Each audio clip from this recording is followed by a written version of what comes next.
안녕하세요. 삼탈모 카페의 모모코주부입니다. 한 가지 질문에 대해 각각 다른 답변을 한 번에 들을 수 있는 새 콘텐츠 일문다답. 저 모모코주부가 여러분의 발품을 대신해 드립니다. 자, 일문다답 바로 첫 번째 질문은 당신은 탈모입니다 라고 전문의들이 확정하는 기준은 무엇인지 여쭤봤는데요. 탈모가 초기이신 분 또는 지금 내가 혹시 탈모가 시작된 걸까? 탈모가 맞는지 아닌지 헷갈리셨던 분들께 도움이 될 것 같은데요. 자, 가장 먼저 탈모 치료 모발이식 전문 피부과의 의학 박사 노윤우 전문의께 여쭤봤습니다. 탈모를 진단하는 대표적인 증상은 모발이 가늘어진다, 또 모발이 빠진다입니다. 그러니까 모발이 빠진다는 건 이제 국소적으로 빠져서 빠진 데가 안 나면 그냥 그야말로 땜빵이 생기면 원형 탈모증 같은 경우 그냥 그건 뭐 보면 바로 알 수 있는 거니까 진단이 쉽고 미용실에서도 흔히 발견돼서 진단이 되어서 오는 경우도 있고, 또 많이 빠지는 것 중에서 휴지기 탈모증 같은 경우는 어느 특정 부위가 빠지는 게 아니라 전체적으로 빠지기 때문에 그건 이제 하루에 빠지는 양이 얼마나 되느냐가 중요하고, 그걸 이제 정확히 알려면 우리 전체 머리 중에서 휴지기 머리가 몇 % 정도 되는지 이걸 확인해 보면 되는데, 확인해 보지 않아도 하루에 빠지는 양을 대략 보면 진단을 할 수 있고, 또 하나 진단 기준은 이제 유전적인 탈모 같은 경우에는 모발의 굵기인데, 유전적인 탈모의 변화, 굵기가 변화되는 것은 특정 부위, 우리가 상식적으로 알고 있는 위쪽 부분에서만 그 유전적인 탈모는 일어나기 때문에 그 굵기를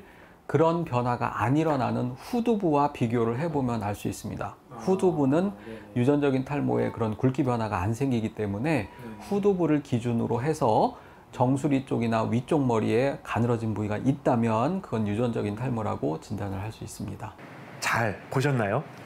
일반적으로 머리카락이 많이 빠지는 것을 보고 내가 혹시 탈모인가 하는 걱정을 하는 경우가 많지만, 모발이 가늘어지는 것도 탈모의 대표적인 증상이니 놓치지 말아야겠습니다. 자, 다음은 탈모 치료 모발이식 전문의 강민호 전문의의 답변을 들어보겠습니다. 일단 탈모라는 것은 자가진단이 엄청 쉽습니다. 또 굉장히 어렵습니다. 이 두 가지로 답을 드릴 수 있겠는데요. 사실 누가 봐도 탈모가 있는 사람들은 굳이 의사가 진단을 낼 필요 없이 탈모가 많이 진행되는 분들은 너다나 하나 다 탈모 진단을 낼 수가 있겠죠. 많이 벗겨지고 머리가 없는 분들은 당연히 탈모죠. 그런 것은 자가진단이라고 표현하기도 좀 어려운데요. 그러나 여러 가지 휴지기 상태라든지 또 급속도로 여러 원인에 빠지는 것은 의사들처럼 여러 장비와 그 다음에 또 전문 지식을 갖춰야지만이 진단을 해낼 수 있는 부분도 있습니다. 일반적으로 우리가 보통 하루에 탈모가 한 100개 정도 이루어진다고 하지 않습니까? 휴지기에 들어가는 머리카락이 그 정도 된다는 건데요. 그 이상을 넘어가게 되면 의학적으로 탈모라고 진단을 내리고 있습니다. 그러나 100개까지 빠지는 머리카락이 눈에 잘 보이진 않아요. 우리가 샤워를 하거나 머리를 빗거나 여러 행위를 할 때 눈에 잘 보이지가 않습니다. 그러나 그것들이 조금씩 보이기 시작할 때 우리는 불안하게 되고 탈모를 걱정하게 되는데요. 이런 경우에는 본인이 이것저것 자가 진단을 하는 방법도 중요하지만 전문가를 찾아서 여러 가지 전문 장비를 동원해서 탈모를 진단해 보는 것도 좋을 것 같습니다. 네, 잘 들었습니다. 사실 탈모를 초기에 자가 진단을 해서 스스로 판단하는 분들이 많지만, 제대로 된 탈모 치료를 위해서는 정확한 진단이 중요하기에 반드시 꼭 한 번은 전문의에게 탈모 진단을 받아야겠습니다. 자, 이번엔 탈모 치료 모발이식 전문 피부과의 김상민 전문의의 답변을 들어보겠습니다. 네. 탈모의 종류와 양상에 따라서 저희가 좀 진단을 하는 기준들이 좀 다양하게 있습니다. 보통 일반적으로 가장 이제 많은 안드로겐성 탈모, 우리가 보통 남성형 탈모나 여성형 탈모가 속하는데, 이제 이런 탈모 같은 경우는 이제 특징이 뒤 후두부 모발에 비해서 이제 정수리나 헤어라인 부위의 모발이 서서히 이제 가늘어지는 양상으로 진행이 되다 보니까 이제 그 부위의 볼륨의 차이를 좀 확인을 해서 보통 진단을 하는 경우가 많습니다. 그래서 이제 환자분들께서 이제 스스로 좀 진단을 해보시는 것들은 뒤쪽에 있는 모발들을 좀 이렇게 잡아보고 또 이제 위쪽이라든지 이런 데들의 모습을 봐서 그런 볼륨의 차이가 느껴진다면 약간 의심해 볼 수가 있는 거고요.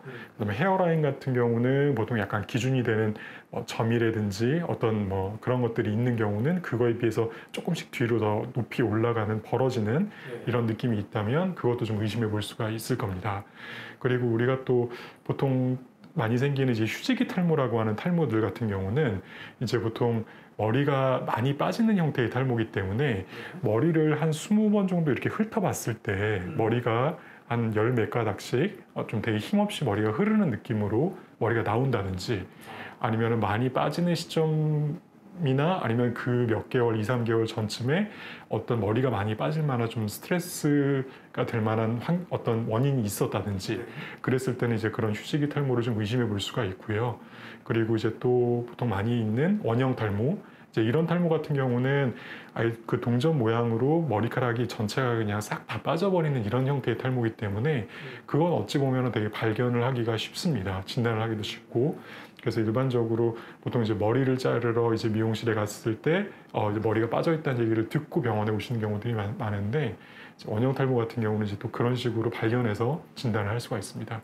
그래서 사실 탈모의 이런 종류와 양상에 따라서 진단을 하는 방법도 좀 다양하고 또 그 원인과 치료도 사실은 좀 다르기 때문에 환자분들께서 집에서 머리가 좀 가늘어졌는 느낌이 든다든지 아니면 머리가 평소보다 많이 빠지는 느낌이 드시면 일단 병원에 좀 내원하셔서 어떠한 탈모가 있고 어떠한 치료가 필요한지 그거를 좀 정확히 진료 받아보시면 좋을 것 같습니다. 네, 탈모는 종류에 따라 진단하는 방법이 다양하다는 것을 알 수 있었죠. 안드로겐성 탈모는 후두부와 전두부의 모발의 볼륨의 차이, 헤어라인은 뒤로 밀려나는 부분, 휴지기 탈모는 모발이 빠지는 양, 원형 탈모는 모발이 빠지는 모양, 이렇게 체크해 보시면 좋을 것 같습니다.